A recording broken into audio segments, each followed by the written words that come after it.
Now we're ready to check out example 2 from that same handout. So read example 2 and notice this is an example of a number problem.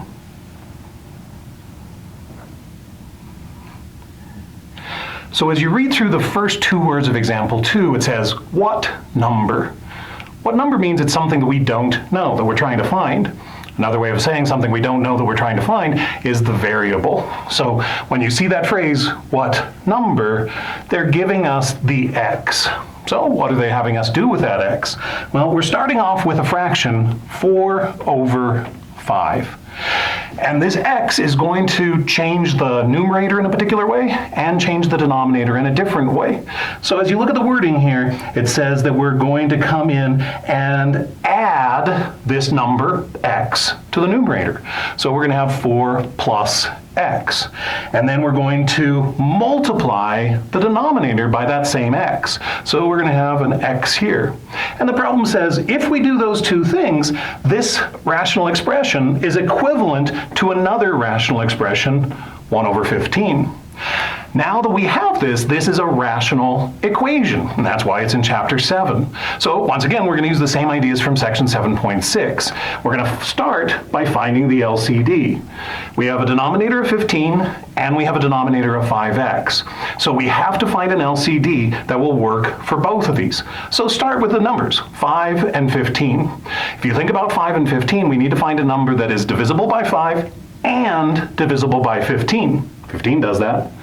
And then we have to make sure that we have the highest power of x that is showing up in either one of these denominators. We have x to the first here, so we're going to have x here.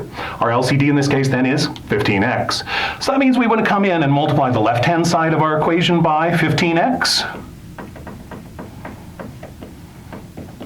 And we want to multiply the right-hand side of our equation by 15x.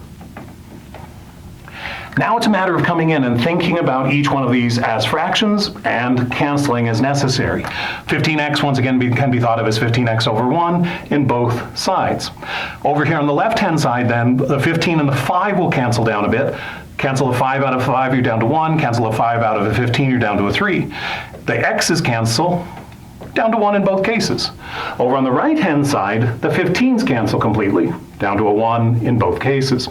So let's see what's left over. Over here on the left-hand side, we have 3 times 1 times 4 plus x. So that's 3 times the quantity 4 plus x. Now this is all divided by 1, but divided by 1 doesn't really do anything for us, so we don't need to write that division by 1. And then over on the right-hand side, we have 1 times x times 1, that's going to be x. And again, we're divided by 1, doesn't really do anything for us, we don't need to write it. Now, same kind of comment that you saw back in section 7.6. If you have done everything correctly by multiplying by the LCD, at this point, you shouldn't have any denominators. We don't, so everything's going well. But if we still had some denominators running around, that would mean that something went wrong. We need to go back and fix that. Maybe we didn't have the correct LCD. Whatever's wrong, you fix it, and then you move forward. So let's keep flowing from here. So we have 3 times the quantity 4 plus x. That's a distribution problem. 3 times 4 is going to give us that 12. 3 times that x is going to give us a positive 3x.